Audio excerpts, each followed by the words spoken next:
আজকের recipe dhaba style chana masala. প্রথমে 4 থেকে 5 ঘন্টা আগে চানাগুলোকে ভিজিয়ে রাখবো। এরপর ভিজিয়ে রাখা চানাগুলোকে আগে সেদ্ধ করে নেব। তার জন্য প্রেসার কুকারে নিয়ে নিয়েছি চানা।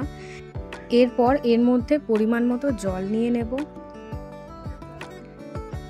এরপর এর মধ্যে সামান্য পরিমাণ নুন দেব এবং তেজপাতা, লবঙ্গ আর দারচিনি দিয়ে দেব। এবার এই চানাগুলোকে আমরা সেদ্ধ করে নেব।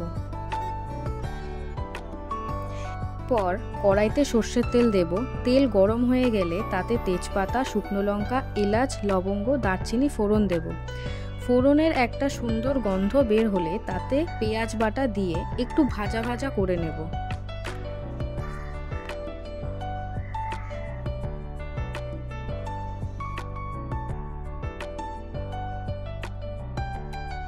পেঁয়াজটা একটু বাদামি রঙের হয়ে এলে এর মধ্যে দিয়ে দেব 1 চামচ পরিমাণ রসুন বাটা, 1 চামচ পরিমাণ আদা বাটা এবং কুচনো টমেটো।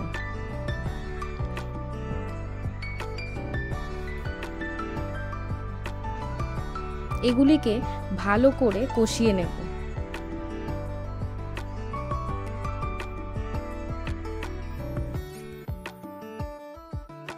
মশলায় টমেটোগুলো একটু মজে এলে এর মধ্যে দিয়ে দেব হলুদ গুঁড়ো,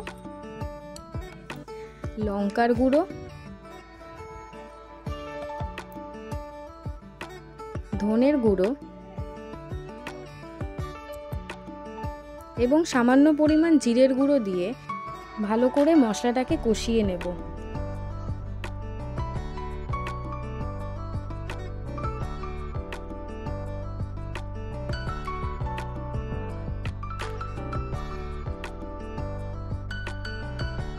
মশলাটা বেশ কষে এসেছে। একটু ভালো রং আনার জন্য এর মধ্যে মিশিয়ে নেব একটু কাশ্মীরি লঙ্কার গুঁড়ো।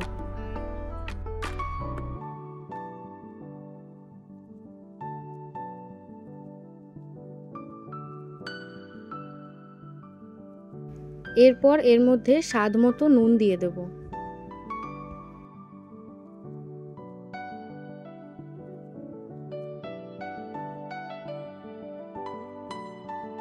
মাঝে এর মধ্যে একটু আমচুর পাউডার মিশিয়ে দেব একটু চটপটা ফ্লেভার আনার জন্য।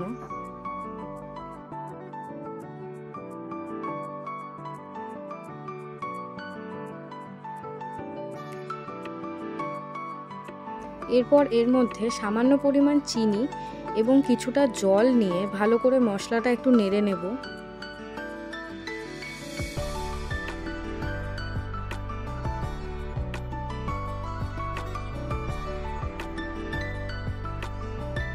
এবারে আগে থেকে সেদ্ধ করে রাখা চানাগুলো মশলার মধ্যে দিয়ে দেব।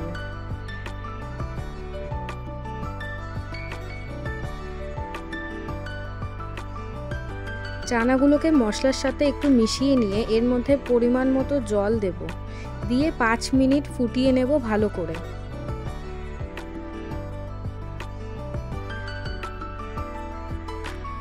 এবার এর মধ্যে 1 চামচ পরিমাণ গরম মশলা মিশিয়ে নেব।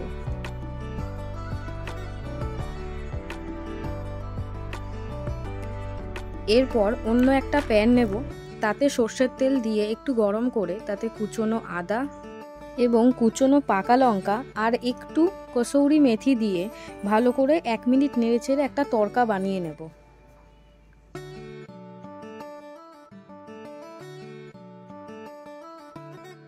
এরপর এই তড়কাটা চানা মশলার মধ্যে দিয়ে একটু ঢাকা দিয়ে রেখে দেব। কিছুক্ষণ পর ঢাকনাটা তুলে নিয়ে একটু মিশিয়ে নেব।